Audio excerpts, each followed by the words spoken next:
The AI job apocalypse might finally be here as last month's job numbers are showing the staggering impact of AI on the economy. Okay, and we brought it down in record time here. How about we talk about GPT-6 doing new science? And there is a chance that GPT-6 will be a GPT-3 to 4 like leap that happened for kind of Turing test-like stuff for science, where 5 has these tiny glimmers and 6 can really do it. Oh, and pray tell, Kevin, when do we get GPT-6? I mean, it's coming soon, I'm sure. We just got to get the start date with it. We are all doomed, Kevin. Doomed. And we are all moving on. Sure. I mean, yes. Google's sending chips to space. That's kind of cool, right? They pair nice with freeze-dried ice cream. No, they are sending computer chips to space. Gavin is right. Google's Project Suncatcher is going to use the power of the sun to activate AI models. Hooray for the forests. Plus, open source model Kimi K2's Thinking mode is out today. And Kevin, it's actually very good. That's great. And also, what might be very good is Apple Intelligence, now that it's going to be brought to you by Google. We'll discuss that. Kevin, somebody actually reduced their hospital bill using Claude by like $150,000. See, Gavin, it's not all gloom and doom. I feel better. Let me just take a look at what the internet's saying about this new AI Coke ad real fast. No, Gavin, no, don't.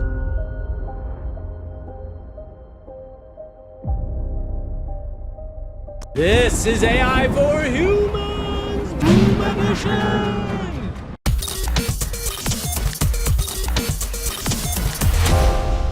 Welcome, everybody. Welcome to AI for Humans. We are your weekly guide to what's happening in the world of AI, news, and all sorts of other stuff. Kevin, this week, we have some pretty scary news that came up just this morning. There are a lot of jobs being lost in America right now. And actually, yes, there's a lot of things going on. But bring us down, Gav Rizdal. Let's go. But AI keeps coming up in these conversations. Let's just play a little clip of what we heard on CNBC this morning. Steve Leisman joins us with the latest numbers from Challenger on job cuts. What's going on? Yeah, well, this is like a clue from like a cough or a sneeze or whatever. But announced corporate job cuts, Andrew, in the U.S. surging past 1 million so far this year, with 153,000 new layoffs announced just in October, according to Challenger. That is the worst October since 2003. First and foremost, obviously, we all know the economy at large is in a weird place. We are in a weird place in America. We've talked about that before. But Kev, the most important thing for our audience listening here is that there are clear lines now being drawn to what AI is able to do in workplaces and how companies at least are justifying their cuts with AI. And I do think that's an important part of this. It doesn't mean that these are all because of AI, but a lot of these cuts are being justified by AI themselves. And there is a lot of headlines that have followed up around this. Derek Thompson, one of our favorite writers, has shown a number of headlines over the last, say, 3 months that have come out and shown this is a big deal. So, Kev, I think that it's important to kind of set the table here first, but then I really do want to talk about like what we think this looks like going forward. I mean, let's set the table then. I think there's AI scapegoating, which has been going on for a long while. I think that's increasing now. If you want to put on a slight tinfoil hat, which you had prime delivered by Papa Bezos in less than 2 days, some companies are announcing massive layoffs because it helps preach their bag. For instance, they are entrenched in building these massive data centers and proving how effective AI is. So they are slashing jobs and heads left and right to prove that this tech is actually. This is a new one. I haven't heard this. Well, there could be some. There could be some. Sure, but that's some fire with the smoke. It's fascinating. Yeah, like if you're out there preaching that your data centers and your systems are going to make your workplace exponentially more efficient, then maybe you cut a few people to show that. Oh, hey, we've adopted it, and look at all the savings we have here. You know, that's one of the things that's being ballied about, but also like.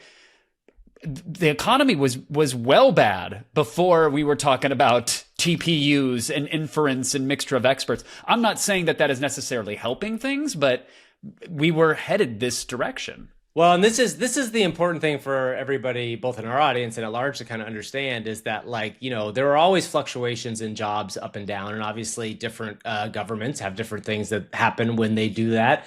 I think the most important thing that's differentiating here is the fact that AI is now capable of performing some of these things. You and I know as well as ever that that's not capable of performing most of these things. The other thing that's kind of tied into all of this that's really important is that the companies that have been propping up the economy in a lot of ways, when you think about this, not that we're trying to do the wonky walrus financial edition here, which is maybe this is what this is very going to quickly turn into, but what we're talking about are what they're originally known as the FANG companies, Facebook, Amazon, Apple, Microsoft, and Google. And now you're adding Nvidia and other companies into that as well.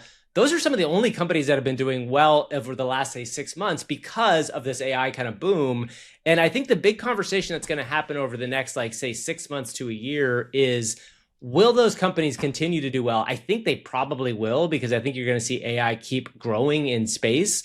But the other side of this conversation, Kevin, is for the people that are at those companies that are getting laid off, what is the next step? Because I think that's an important thing for us to lay out for people that are listening to this. We have been preaching for the last 2 years in this podcast, go learn these tools, go figure out ways. Kevin, you have said many times, work yourself out of a job, because that will prove to your bosses and people that you work with that you are following this stuff. I want to just kind of lay out very quickly some thoughts on how to figure out if your job might be at risk here, because I think it's an important thing. Like some of the things that are really You mean outside of just about. checking your email? Yes. Well, that is like, clearly your HR department is going to get involved in some way, but you should think about like what of your life is automatable. If I were to give an AI like 80% of my tasks, could it do it in an okay way right now? And that's probably the answer is no for most people. But if you were to say like maybe, it might be time to start thinking about what you do and how to change that thing a little bit so that you're less that way, or try to get better at that automation side of things. I had one of my first jobs, capital JOBs, was to migrate a set of data from one spreadsheet, Gavin, to an entirely different spreadsheet. And it was working for a government television station, and it was somebody's full-time job to go and copy and paste and check and do it. And so I kind of went out of my way and was like, well, I hate this. I can't stand this. The person that left loved this job. For me, it was mind-numbing. So I figured out how to write a macro, and it would take the data from A and put it to B. Same rules apply here, whether it's N8N and you're writing automated hooks, whether it's whispering to ChatGPT and watching a thing on Claude Code so that you can ask the machine how to do it. If there is, as you said, something that is easily automatable, you have the choice to try to automate that yourself now and free yourself up to do other things, or you can resist that. But that's what it's coming for now, and that's if you don't have the drive to invent a new position for yourself, unfortunately, I think that is the thing that's going to be eliminated. Well, and there's a couple things I'll say that I think people should focus on that are really important for you. And I think everybody, whether it's you or your children, that you can get them to think about. First and foremost, like original ideas. Like I think it's going to be a while before an AI will be able to come up with original ideas. And that could be creative ideas, it could be workflows, or it could be systems that the AI could then implement. So if you can come up with original ideas, you're going to be successful for a long time. So their AIs are very good at understanding how to follow something, but not to come up with something.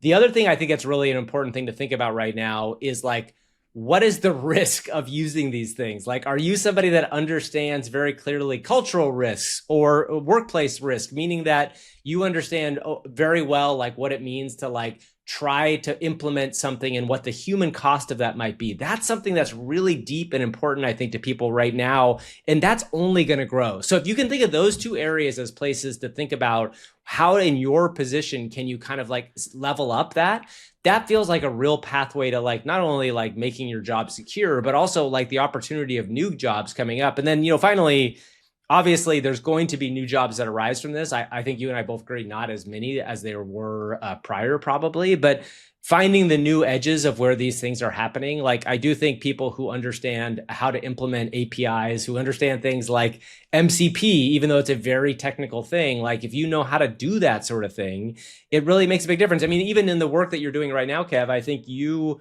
have proven that at your job, the thing that you're working on is like, very AI centric, and you've brought a new skill set to that company.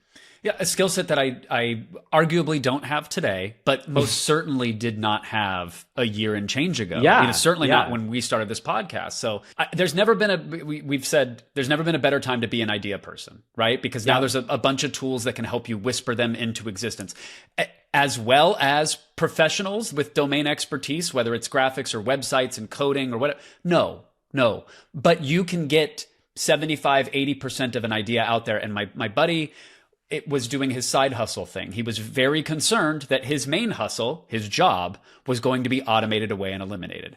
And I said, well, what's the side passion? What's this, that, the other? He actually teaches yoga. And I said, well, have you thought about doing that privately or doing it for, business Can he do that thing that every other? male who teaches yoga wishes they could do? Which is what? You can take a guess. Okay, good, Gavin. Wow. Was not expecting that thought experiment from your side of the screen. No, that stays in. I want people to know that you're the toxic one. Here, but very clearly, and apply this to whatever your passion, hobby, side hustle is. If you have one, and if you don't, then invent one, because now's the time. Yeah. He was daunted, Gavin, understandably, by the notion of like, I got to brand myself. I got to build a website. It's got to be mobile friendly.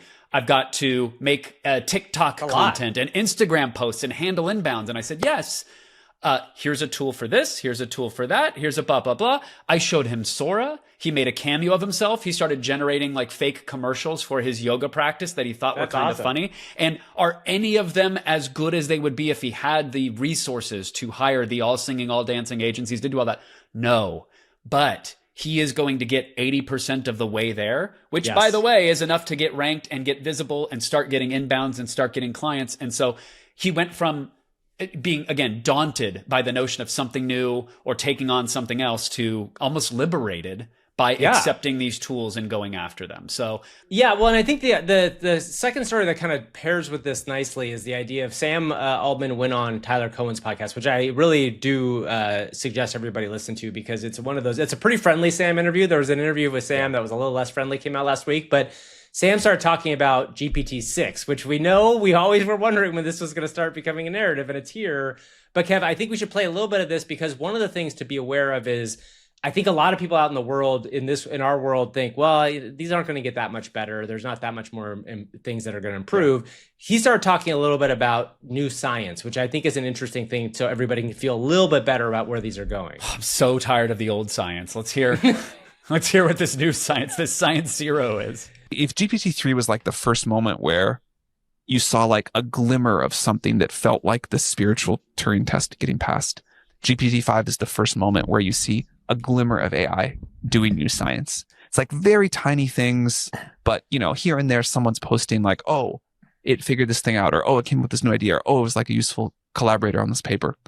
And there is a chance that GPT-6 will be a GPT-3 to 4 like leap that happened for kind of Turing test like stuff for science, where 5 has these tiny glimmers and 6 can really do it. So what's cool about that from an optimistic standpoint, as we've been talking about here forever, is that, yes, that would be amazing, right? If suddenly, and we have seen a lot of people say that GPT-5 Pro particularly is bringing some interesting stuff out. If GPT-6, which again, we have no date on, we have no idea when it's coming out, or even if it's not going to come out this year, he said for sure. So, but if that were to happen, you can imagine the world changes for better in a lot of ways. The other side of this is the things that we just talked about that GPT 4 and 5 are very good at, it will also get better at. So that doesn't change the aspect of like how it will affect the world and your job. Gavin, we just said it doesn't come up with novel insight. It doesn't have unique thoughts. But if it's doing new science, it must be capable of doing something original. So now what, buddy? Yeah, well, here's the thing. I've said this on this podcast many times, is that yes, maybe it can come up with new ideas, but your idea will feel different because it's coming from you, right? I do think that's the thing we have for ourselves for now. It's not like it's not a guarantee. And I think there's going to be so many conversations around human rights coming soon. I know that sounds crazy. It sounds like something you would have thought for a science fiction movie, say 10, 20 years ago. You would have been like, I can't believe there'll be a human rights movement. But somebody, I can't remember who this was, but somebody recently said like the 2028 election, a lot of that conversation will probably be about AI, because if you expect it's right now, it's November of 2025, you expect the election to really get rolling, say in a 2027.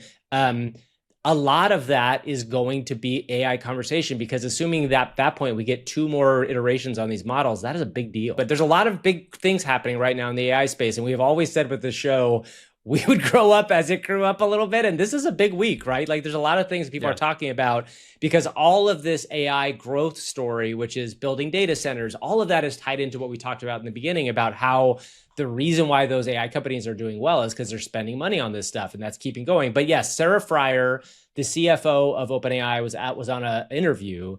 She said some words that then were reiterated back to her by the host that basically said that she was looking for a federal backstop for AI companies. And what that means essentially is, from a layman's standpoint, is the idea that these are too big to fail. And we've heard that before in different places with the Goldman Sachs of the world and the Lehman Brothers, this idea that the government should provide some sort of federal backstop to this. And there's been a lot of back and forth. She clarified that she didn't necessarily think that was true later on via OpenAI. David Sachs, the AI czar, a famous Silicon Valley person who is now in the White House ecosystem, said that we are not going to do this. There is no bailing out of AI companies.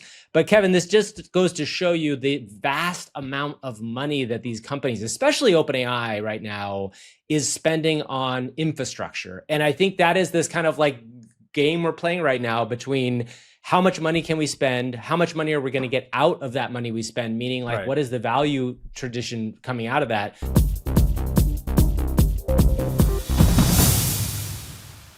All right, wait, some breaking news here. I actually jumped back on to record this. Sam Altman has replied to a bunch of these things. And first and foremost, he wanted to make it clear to the world that he does not want government guarantees for OpenAI data centers. This is a very long post on his Twitter handle, at SAMA. You can read it all. But he basically says in here he does not want government guarantees on this company. He does clarify that there is a world in which governments themselves may want to have data centers that would have some backing and would be able to be protected. But the main point of this whole thing is that clearly he is trying to get in front of the idea that he does not believe that government should be bailing out private companies. There are 3 things in this that are pretty interesting. He says there are at least 3 questions behind the question. First and foremost, he says, how is OpenAI going to pay for all this infrastructure? Well, they are saying in this post, he's saying that they expect to end the year about 20 billion in annualized run rate. That is a big business number, and to grow to hundreds of billions by 2030. So that is a big part of this. Second of all, he wants to clarify that OpenAI should not be too big to fail, that unequivocally he says, no, if they screw up and can't fix it, we should fail and other companies can continue doing the good work in servicing customers.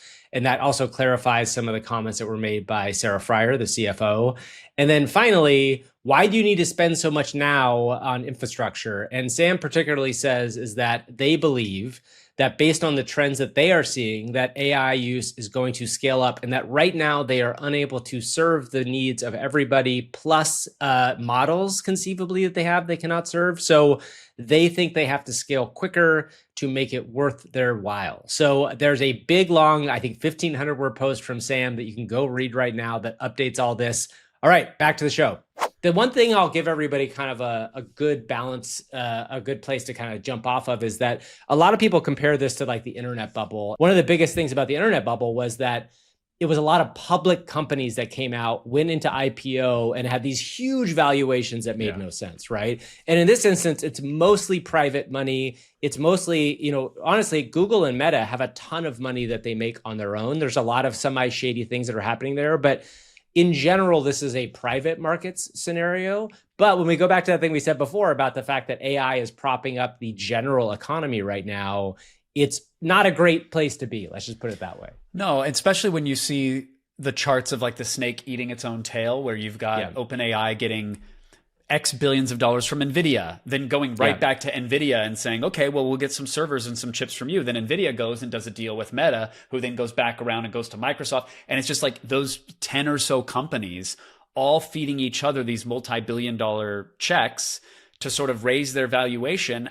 again, you could say like, well, if this is the most transformative technology ever, right? If this is going to be exponentially bigger than the internet, and we're all going to have this intelligence on demand in our pockets and our washing machines and in space, well, then, okay, that makes sense. Or this is a house of cards, and China's going to win anyways, and it doesn't matter. That's what I was going to say, is that Jensen Huang, Nvidia CEO, is out there saying that China will win the AI race. And I think he's saying that as a kind of a chug on to the American people to do this. I think the last point on this in my mind, and we've said this on the show a couple times, there will come a time soon, because AI is this transformative of technology. You may not think so, but it seems to be believed by most people at large in power, that AI in some form will become a nationalized thing, meaning that you will really start to see governments folding in a major way. And right now, at some point, I saw somebody tweet this the other day, that some of the stuff you're seeing, that circular sort of like investing thing, in part, that's like a soft, what they called a free market nationalization. And that's a very complicated term that I'm not going to try to get into here. But because they are being supported in part by all these different companies, and that the government is involved, not putting a ton of money into it, obviously, but the government is involved, that we might be seeing that transition now. It is a very complicated situation, but I do think it's important as listeners of the show, and I know we often talk about how, like we said last week, putting your pets into Sora, but there are other moments where these are the important things to think about. 10 years from now, it's going to look different, and just think about what that looks like. I don't like it.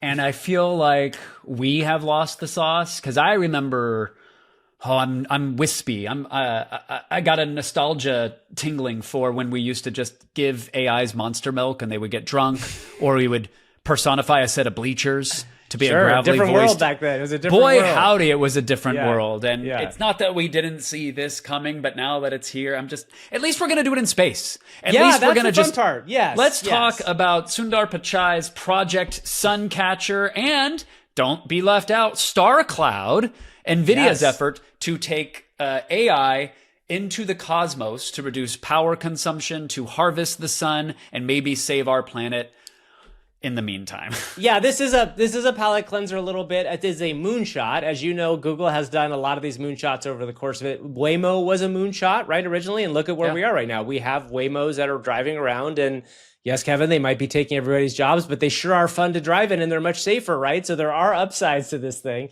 In this instance, what the plan here is, and nobody's saying that this is going to work yet. There's a lot of questions, but the goal would be is that you could send a bunch of what they call TPUs, which are tensor processing units, which is kind of Google's version of the GPU or AI chips, into space to get solar power, and then be able to power a lot of the stuff and take it outside of our atmosphere. This is a pathway to a much more environmentally friendly version of AI power, because as we know, there's a lot of people out there who kind of point to the fact that as we build more of these data centers and as we build more AI power, that this is a very power hungry entity, the overall AI industry. So Kev, I just think this is cool. Like, again, we think that we're going to see advancements like this quite often in the near future, hopefully from AI, but this is Google kind of putting a unique, interesting thing into the world and saying like, hey, this is an idea and maybe it'll work. Let's try it. I remember Dr. Diamandis coming on Attack of the Show, like, I don't know, the 2 X-Prize decades guy? ago. Yeah. And he was like talking about, we're gonna send these devices up to asteroids and we're gonna mine them for resources, and there'll be like little refueling depots and there'll be cargo runs happening. And I'm like, I don't know that I believe it, but this is cool, and I want this to be real. This seems like something Arnold Schwarzenegger was doing before his life got turned upside down in the 80s, like That's Total Recall style. Like, it sounded very futuristic. When you go and you look at the Google initiative, or even the Nvidia one with these renderings of these like 4-kilometer wide solar panels with data backends leading to these like shipping container looking farms, you realize, one, Elon's going to be very wealthy because he's the one that's launching things up to space right now cheaply. But two, like, if things don't explode and we don't trap ourselves on the earth and we can't escape, it's a pretty cool science fiction vision of the future, I think. Yeah. As long as we figure out how to keep people here and happy, that is a very, very cool world that we're going to be entering in. And you know, I think the most important way to keep us happy, Kevin, is you've got to click that like and subscribe button. I know that's a hard transition into self-promotion, and we've had a a deep, thoughtful intro here, but now's the time where we get shallow and we really start talking about us. Because it's time to start thinking about how to help us right now in this moment. And the way you can do it for free is click that subscribe button, share this with a friend, go rate us on Help yourself, Apple Gavin. Podcasts. Automate yourself out of a promotion. The promotional I should aspect do that of next it. You know time. what I I mean? should try to have like a little robot Gavin next That's time. right. Maybe Will can throw that in here for now. Famous last words, Gavin. I've taken your job now. Yeah, please go share. The link to our Patreon is in our show notes. We definitely use that money to buy some of the AI tools that we do on the show. Later on, I'll show you how I used Sora to do a very, very fun prompt from a guy that I found on Reddit. Anyway, thanks so much, everybody, for listening and always sharing what we do. Okay, Kev, the next thing up, there's some big stories out of Apple in that they are finally going to fix Apple Intelligence. But do you know how? Yeah, they're just going to buy their way out of it with Google. That's it. That's right. That's right. Gemini is coming to Apple Intelligence. There's a new deal. And by the way, if you didn't know this, like there was a deal for a long time, might still be the case, where like Apple paid Google for Google a bunch of money Google for pays Google Apple search. to be Google the paid default Apple. search. That's right. Yeah, That's right. yeah. Yes, I'm So, sorry. Yeah. Yeah, Apple's given some of that money back now. Which is fine. Look, okay, a couple ways to look at this. First of all, Apple's spending $1 billion for at least 1 year of a Gemini-powered something, likely Siri, rumored to launch, I think, spring of next year. They're going to use a custom 1.2 trillion parameter model, but Apple is going to be able to host it, essentially. So your data doesn't leak to Google. It stays within the Apple ecosystem. Multiple ways to look at this, right? I mean, AI is hard. Apple is traditionally late to the technology party, but they tend to integrate it elegantly. Lately, I'm feeling the elegance has been a little lost with some of their updates, if I'm being honest. Like, I feel like that's been rough, but ultimately, like I, as the user, don't actually care which model provider is being used. If they paid OpenAI, Anthropic, Google, Meta, do not care. If Just the want the data best is secured, results. and the experience is elegant and great and thoughtful, awesome. Thus far, their implementations of AI have been lackluster, from summaries to the emoji playgrounds and the like, all that stuff has been really wonky, very off. If they can just solve multi-turn directions with Siri, where I don't have to know the exact command and I don't have to wait for each thing to go, and I don't have to kill 25 seconds while Siri says, "Yes, you got it. I just turned on noise cancellation mode. You should be able to tell that the noise is being like, just do it. Do the function, Siri." Yeah, I will say I have a personal experience with this in the last week that's been fascinating. We finally got Alexa Plus. Do you have Alexa Plus yet? No, but I've heard good things. You should get it if you can. If you're out there and you got the email, definitely turn it on. I mean, if you're a privacy person, I understand. I am not. So clearly we all know that at this point in this stage. But here's the thing. It's good enough. It makes a huge difference. Like they have figured out, I asked it a question last night. I was trying to remember what I asked it. I asked it something about, I asked, this is the weirdest thing, and this shows you my brain. I started singing that song from Oliver Twist, the one about food. You know that song? And I tried to figure out like what was the thing they eat in that song. So Oliver Twist is a famous musical, but also in my brain just popped in. And it's gruel. So there's a thing called gruel, which is like a kind of a watery oatmeal. And I asked Alexa Plus, I was like, hey, can you give me a recipe for gruel? I want to make gruel. And like, it kind of has a little bit of an attitude now in a fun way. And it actually answered the question. It did not go on blogspot.com/gruel says this. And that is transformative. It is not like the cutting edge. It is not OpenAI advanced voice. It is not all this stuff. But like the fact that they are in my house, the fact that they are around where I can just ask a question, that is a big deal. And it's the same thing with the iPhone. If your iPhone gives you the things you want out of intelligence, out of AI, it will be a big deal. And at this point, it has not. So I think Gemini in it will make a big difference. Yeah, again, like the Apple fanboy in me, which is, I mean, it's like whatever. Dying slowly. I mean, yeah, arguably it's the meme where you're poking Apple with the stick saying do something. Exactly. Like, I mean, like I still have an iPhone 14, even with the Apple Intelligence features. I don't feel like I'm missing out yet. So yeah, just make it work. Just make it not say, here's what I found on the web for you. Fantastic. And then don't go overboard with it, because we've seen some other companies that jam AI into everything where it's unnecessary and it gets unwieldy and it kind of falls apart. Well, that's an interesting transition into Gemini is now in Google Maps. Now, it could be really useful here. There's a lot of really interesting things that Google is trying to put AI into. And we know that AI search has taken a lot of Google search traffic. But this is just a cool way of seeing, like, you'll be able to ask questions directly while you're in Google Maps. And I have a car now that has CarPlay integrated directly, and Google Maps is usually pretty amazing. I would love the ability to be able to have natural language conversations with it, because right now, kind of like that Alexa, all I can do is say, like, it's only doing voice recognition. So if in Google Maps, I could ask it a question of like, oh, I got to find a way to charge my car. Is there one somewhere between X and Y? If it could figure out that answer, that is amazing. And again, that is a real world use case of AI that would be very beneficial. Yeah, and to being able to have that conversation with the mapping app and it finds the right address, but then gives you directions like turn left at the gas station ahead. Yeah. As opposed to like 200 feet where I'm always like, how is it? Okay, I know 1 foot, like just give me the natural language stuff. Like that's impactful. Or asking a follow-up of like, hey, I want to go to that restaurant. It nabs you. And then you go, what's the parking situation like? Yeah. And it can go and intelligently surface that answer. It's not like, it's and not magic yet. It's going to cost you $40 to valet. Are you sure you want to do it? There's no other options. So you kind of have to. And you're like, right. Ugh. LA Google Maps is just one big shrug emoji. It's like, it is crazy, by the way. Valet parking in LA has gotten just ridiculous. It's like, here we go. Hit him with it, Gavin. That's my next, Hit him my with next it. big rant. That's my next big rant. First of all, doctor parking. No one should have to pay for parking at doctor offices, no matter what. It should definitely not cost you $20. Second of all, valet parking is too expensive right now. Valet.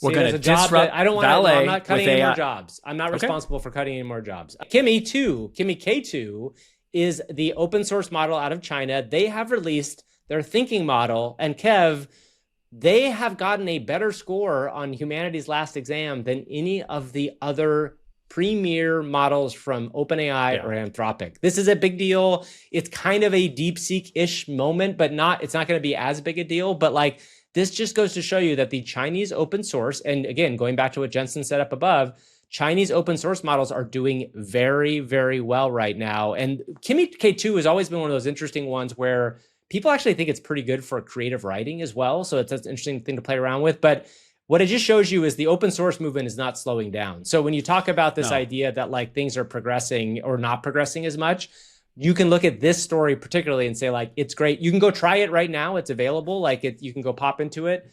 Have you had a chance to play with this yet? No, but I did look at the tech specs, and there's a few camps that said like, there was like a couple different stories swirling about. One was that open source eventually is just going to just go away here because it's too expensive and it's too difficult to just be releasing this stuff for free. There's no business model there. Well, that hasn't panned out yet. Then they said, well, the gap between state of the art, foundational something, and open source is just going to widen. These companies spending billions.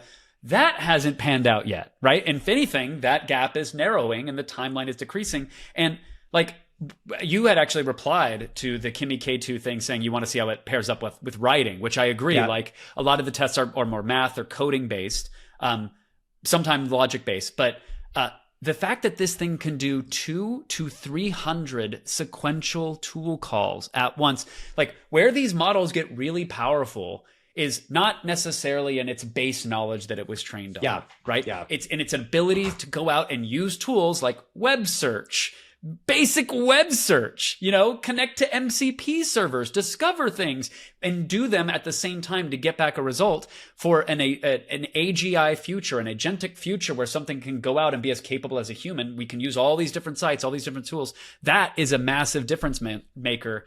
And this thing is essentially going to be free. And that's one of its stats. It's 200 to 300 sequential tool calls. Yeah, the one thing a part of that's not going to be free, I mean, it's going to be free for now, is the reasoning side of it, right? And the kind of inference side, which means like they actually having to do compute while it's thinking, because I think that will be the interesting thing. And that may end up being the place where the larger companies separate from the smaller companies. And it might be why they're spending so much money on data centers right now, because maybe the vast majority of the actual AI work is going to be being done on that side. But still, very exciting. I think people should go play with this, try it. Just know it is a Chinese model, so there probably are some few things that you should just be aware. Don't share anything super personal necessarily. Probably don't share any financial information, but don't do that anyway. Until you can host it yourself, which I want to talk about Llama CPP. I don't want to get too in the weeds about it, but This is something we talked about eons ago. It's a free tool. It's released under the MIT license. Basically, use it however you like, I think is essentially the feeling there. But it is a front end to interface with large language models. And they make it dead simple to run. And once it's running, Gavin, they now have all of the same features that you would from like an Anthropic Claude, a Gemini Pro, or even a ChatGPT. You can drag in images, PDFs. You can have forked conversations with it. So as you're having a discussion, if you want to branch it off and do something else, you just click a button. And the reason this is so powerful is that it runs entirely locally on your machine. So if you have there's models now which run on old MacBook Airs. Like they're not as powerful, but a model like this is going to be coming to Llama CPP very soon. So if you have privacy concerns, if you want to run your medical data through it, or you're just a frequent flyer who is on airplane mode all the time, run the new Llama CPP. Grab the models. They make it really easy to do. In fact, there's a guide. We'll link it in our show notes. Just click the guide, and you can be running the latest AI models all safe and secure. Yeah, and we're going to talk a little bit later about the famous YouTuber PewDiePie, who actually created his own kind of like local server and a whole video on it. But like, it might be a thing that you see a lot more people doing in the future, right? Like, because if you can start creating these servers on your own and make powerful AIs that you don't have to worry about anybody looking at, that you can control, that's a pretty big deal. It does make me think of some sort of weird, like almost like Fallout sort of world where like everybody, when you go into their homestead, they've got like a local AI that's run on like a big generator. Here's our country cluster. It's got a diesel generator backup just in case. It's over there. Oh, we can get 1 trillion tokens per second, but we can get those numbers up. That's exactly what's coming. I feel like there are companies which sell thumb drives that are basically pre-built with models on them and front ends like CPP. You could make your own for the cost of the thumb drive. So just in case you can have intelligence on demand. I think that's pretty important. I'll put it right next to my gruel buckets, my dehydrated, shelf-stable gruel buckets. That's right. That's the use case for gruel. Kev, one other really cool thing that happened out of the AI world this week, and this is one of those human stories.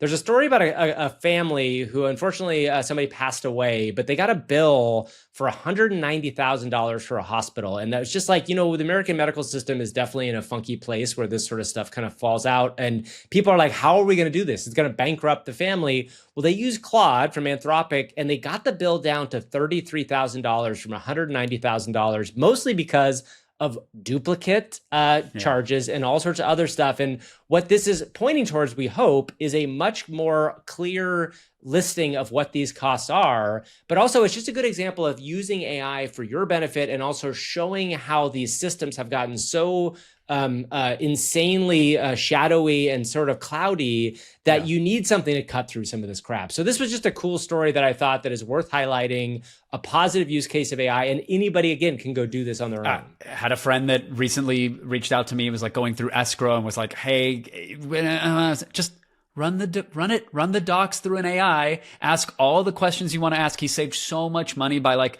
removing the fax fees. He's like, we're not going to use a fax. No one uses that anymore. Get that out of there. Like the notary fees were like 4x what they should have been. And he just had the AI prep a concise counter to the escrow company and sent it off, saved a bunch of money. So yes, you can win with AI right now. I have one downside of this, which is interesting. In that Sam Altman interview, the Tyler Cohen one, they talk a lot about the idea that margin businesses might come down a lot because of AI. And this is a good example, like, right, the notary guy, whether he's or woman, they may be a shadowy figure who's trying to like kind of upsell them and know that their thing is worth like whatever, $10,000, when actually like there's enough profit at $2,500 to make it work. Right. You can see a world where like that is going to shave off those sorts of things. And again, that goes back to like, if your business can be done by an AI, be aware of that. But that's a big deal. So anyway, on the side of the consumer and on the side of the person who's struggling,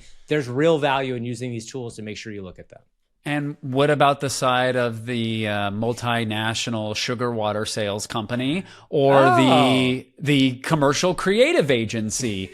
Is there margin to be shaved there, Gavin?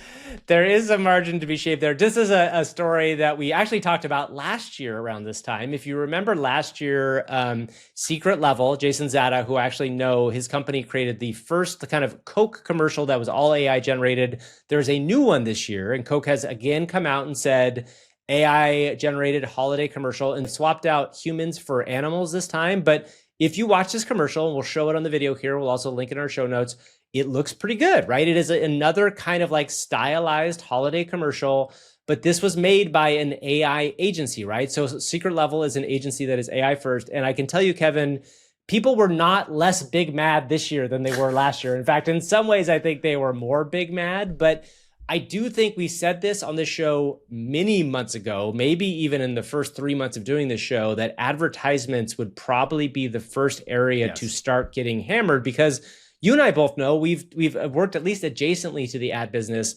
There's a lot of upcharges in the ad business, right? And a lot of it is like you've got a couple people that are like, we're creative geniuses, pay us X number of dollars, and then they get a group of people to make that thing. And there's a big profit margin if you do it right. And this is a good example of like the ad business is changing faster than almost anything else. Now, the other side of this, Kevin, is that Coke has said very clearly that this is AI. They came out, they didn't try to fool anybody. They said this is an AI generated thing. And there's a big blowback, at least online. And what was interesting about what they said, Coke said, is that they did testing on this ad. And when they tested it, just like last year, if you remember the story, nobody seemed to care that it was AI when they talked to normal people. My mom's going to share it because the animals are wearing funny hats, Gavin, and bless her for it. And that's where it comes back to this conversation around there's going to be a lot of anger around AI, but it is also about who watches it, who intakes it, what do they care if it is AI or not. And it seems like right now, and I'm sorry if this makes you at home mad or listening to this, probably not our audience, but it will make other people mad, that mostly people will care if they're told, but even those, if you're told, don't care that much, which is an interesting thing. The content is the content. It still took a pretty sizable team of creatives to make this commercial, but they admit it took less than last year. And it still took a while to make this commercial, but they say it took way less time than last year. And that's a 1-year difference for a full CG AI-powered something. This time next year, I'm willing to bet the story's going to be the same. And then you and I will, on episode 4000, be covering the single person, that made the commercial for their sugar water company. And it's outperforming. And then there will be the movement and the commercial that is completely human and maybe shot on film and cut on a Steinbeck hand-cut film, whatever. There will be that production that totally pierces through because people will be tired of seeing the AI visuals. Well, I was just trying to think of what episode 4000, like what year we'd be in at that point, if we're talking weekly. So we're at like 135 now, and that's a little bit like 2.5 years. So we are living life. I'm going to be a glowing orb in a jar that you have cloned because you can't actually stand me, but it will still be, it will still have a bad mustache. Here's what it will be. There'll be 2 separate feeds. One will be you having your conversation with AI, me, and me having her,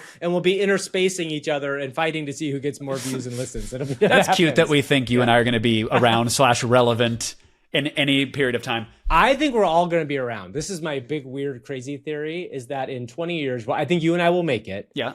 I think we're all going to be around. And I think that what I mean by make it is, we're going to hit that level of where we figure out how aging, either aging gets solved, period, or we all digitize in some weird way. And then it will be a choice one way or the other. But that I think we're all going to be around in some way. And so prep yourself now for episode 4000, everybody. Here's the thing. If you're bent out of shape about the Coke commercial, remember that Apple is so bad at AI that they had to shoot their new Apple TV promo entirely practically, which, by the way, it's really gorgeous. I saw that video, the practical really video. Gorgeous. What's interesting about that is when you speak about people's reactions, the reactions I saw were, thank God they're not doing this with computers. Thank God they're doing this practically, which, by the way, I bet 100% before they did do it with computers and they did do it that way. You know what I mean? So like, I think that's a very smart, slight pivot. I was like, Apple. isn't it funny though? It's so funny. Like we were literally just talking about AI. Oh, they pierced through all the noise. How?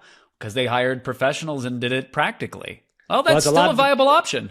It's a lot better than AI smashing all of your creative tools into one giant iPad. Remember that? Right. That was a whole different thing. They finally got a better ad agency. Yeah. Okay, Kev, we have one last story that I thought was pretty interesting. There's a new AI wearable that has been It's not out, but it comes out. You can pre-order them now for 2026. This is a unique one. It is called the Sandbar Ring. And Kev, what I thought was cool about this is we've seen things like Friend. We've seen a couple of other products out there that are designed to always be kind of listening to your environment, right? The idea is that there's an AI constantly listening and being part of what you're doing. Sandbar is a different take. It's kind of a chunky ring that it looks like you wear on your index finger, and you bring it up to your mouth, and there's a button, like you can click it, and you click it to kind of turn the microphone on. And yeah, the visuals are really interesting when you watch the trailer video, but also the guy using it, you can actually whisper to it. And I think this is the first AI wearable that I might buy, because mostly it seems like it's a note-taking device right now, but you can see how, oh, by the way, and you hear an AI assistant in your earpods. So the idea is it's supposed to be paired with a pair of earpods. But if you were to talk to it, you can imagine going back and forth a little bit and having it go there. Also, by the way, a very good piece of technology for something like And Then, which our startup is, because you could have these kind of conversations without having to look at your phone and just kind of talk to this thing back and forth. So a cool new way of thinking about AI UX. This is a pretty small company. I think it's a startup. A lot of people tweeted about it yesterday. They've got decent funding, but I think this is a cool idea overall. Yeah, and I'm sure by version 3, they will bolt in a tiny camera so that you can preserve visuals of your memories. But for now, I love that there's not a shutter on this thing. Like I want less wearables that are turning us all into this weird, weird nanny state, if you will, of just like everything's going to be recorded all of the time and probably backed up to a cloud where someone else is going to take that data and crunch it in ways that the people that are being recorded don't have any say over. How long do you think it'll be before, like, there's a little tiny dot on these? I'm pointing to my earpods, AirPods, everyone. It feels like that's the next step for Apple, right? Like that they would have a tiny camera on either one or both of your AirPods that would actually go out and you could show somebody else. It's like their version of the Meta glasses, but just in audio. Like that feels like it's going to come soon. Could fully see that. I mean, just look at the iPhone Air and the way they're trying to shrink and put everything into that tiny bar. Like if one side of your bud is the compute and the electronics and the other side is the battery, and I don't know if there's like a little digital wire or something, there's going to be something that's going to allow them to achieve that vision. But again, like I think I'm gonna, like, I haven't had too many parties in my life where to be like, all right, throw your phones and your car keys in the fishbowl. Where like this is off the record. I haven't really had to do that. I might have to do that with the glasses.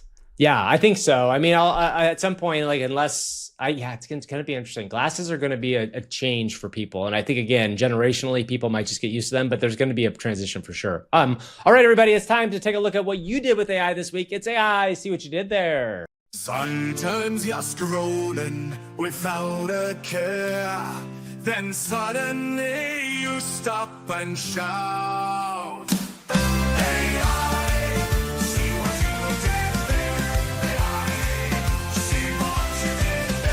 All right, Kev, we have some fun stuff this week. First of all, PewDiePie, the famous YouTuber who was for a long time the #1 YouTuber until Mr. Beast overtook him, he made a very cool, very long video about AI. There's a couple things I do want to say about this. First and foremost, he has a great thumbnail. PewDiePie is great. It says, what does it say? It says like, stop using AI. It says stop using AI right now. Yeah, but it actually is stop !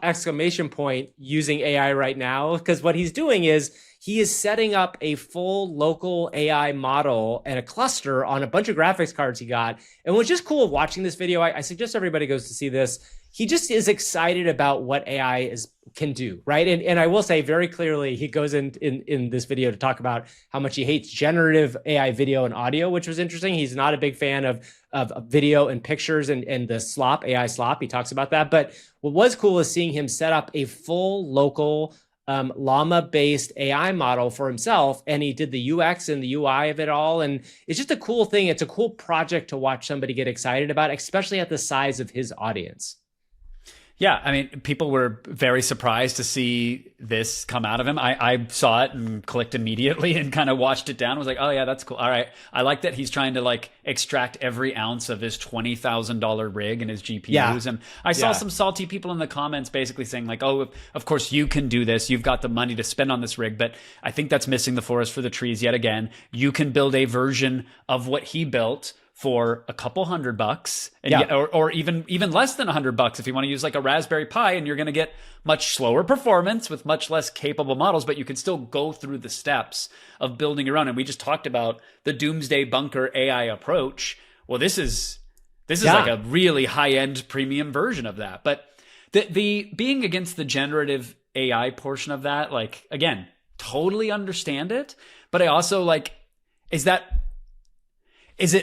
how do I phrase, like, if you're against it for the generative AI stuff and you're a content creator, but then you're celebrating it for the code that it can write, or the things that it can do that you don't traditionally do, like, how is that any more noble than someone who's really into code being like, I hate that this is trying to write slop AI code, but I can finally make Suno songs. I think this is where you struggle, and I think I understand where he probably struggles for the people and the sort of things that he talks about and wants to do. But yeah, sure. I think in general, this is the thing. You kind of either have to be on board or not on board. And I think the biggest thing you can still argue if you are against like AI audio and video or in photos is that there's all these artists that were part of the process of training. But at the same point, code was that way too. And I just think code is seen differently in some form, because in code, everybody kind of, at least from my mind, I'm not a coder, people like are more used to sharing code or forking code and using it and remixing it. Whereas in art and in music and all that other stuff, people are much more used to like saying, this is me, I did this thing. So it might be part of that. But in general, just a very cool thing to see a mainstream what about YouTuber. Joseph Gordon-Levitt? What about Joseph Gordon-Levitt? What about Joseph Gordon-Levitt? Mr. Hair Record. He wanted everybody to share. Give me your face and give me your best visual reactions I didn't of think things. about this. Oh, he was crowdsourcing all the stuff. That. You're right. Joseph it's an Gordon. interesting thing, but he didn't. His goal with Hit Record was never to like.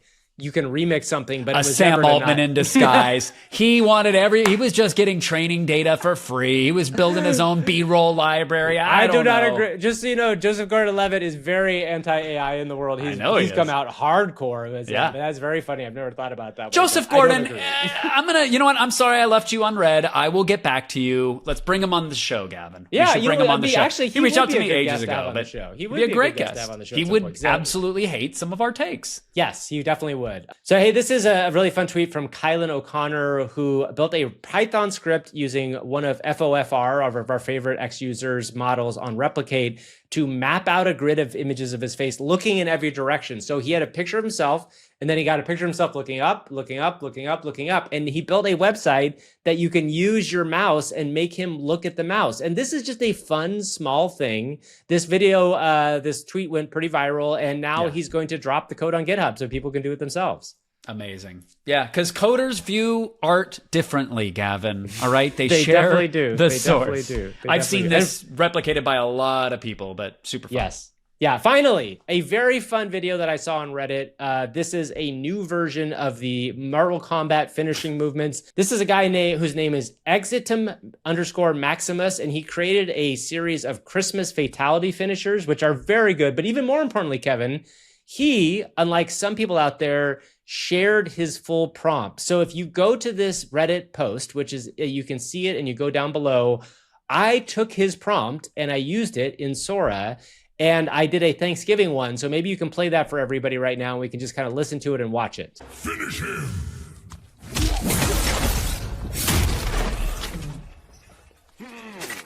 Looks like someone got stuffed. Drumstick, damn it. So just describe to people what you see there. There's a little ramekin of mashed potatoes, looking very Pizza the Hut-ish, like a sentient pile of mashed potatoes with a weird gravy drizzle coming down. And then there is a turkey leg with some gloves on and some boots. They are fighting on a Thanksgiving table with some delicious-looking pie in the background. And the turkey leg kind of jabs the mashed potatoes with the bone that's still coming out of the leg, and the mashed potatoes kind of sloppily disintegrate. Yeah, I mean it was a one-off output. But what is cool about people who share prompts on Sora? So we've talked about this before with Sora 2. some of the best results come out from just saying like, make this funny, but some of the even better results come out for people that have really started to study the prompting. There's a lot of really interesting stuff. And this guy's prompt was very specific. If you look at, I'll drop it in our show notes somewhere. It's pretty long, but there's like an announcer prompt, an arena prompt. It has the winner and it has the loser. And then it describes like, it's a good, like probably 50 lines of text, which Sora can take. And it did a very good job of sticking with the prompt. And again, this is how you start to learn to get better at AI video, is you look at what people have made that you think is fun and interesting, and then you try to figure out what they did. And I hope that lots more people share their Sora prompts, because it does make it easier for you to understand, oh, that's what you have to do to get the better results. Yeah, I was having a conversation with a pal about specifically prompting Sora, and was like, you can get super granular with it and give it frame by frame or second by second in brackets, call out the cameras, it's at the other. And he was like, no, I'm just going to say like, make a funny commercial. I was like, okay. And that works too. That works too. But if you want that full creative control, you got to go for it. And that prompt is really fun. Yeah, I've been having a ton of fun with Sora. I made a new character called Old Man Abe. So if you're out there, go at Old Man Abe. Is just some really by the way, he's a random old man that showed up in one of my other Sora videos, and I made a character out of that, and it's working incredible, which is very cool. So like, if you don't know that was one of the big things they introduced with character cameos, is the idea that you can take another Sora video and grab a face and make that your character. Oh, that's fun. Yeah, super fun. And then, the random or very funny remix is always good. One of the things I did that's actually getting a bunch of likes right now is there's a great remix of a woolly mammoth in a block of ice that's rolling out on a big semi truck. I put Queen Elizabeth in that block of ice, which is just a fun way to remix. So anyway, Sora 2 continues to be a fun platform to play around with. And we're seeing a lot more people do creative stuff with it all the time. All right, Kev, that's it. That's it for our week. Hopefully we started off low, but brought people back, and go give us a heads up on anything new that you see online. And we'll talk to y'all next week. See you in the comments, friends.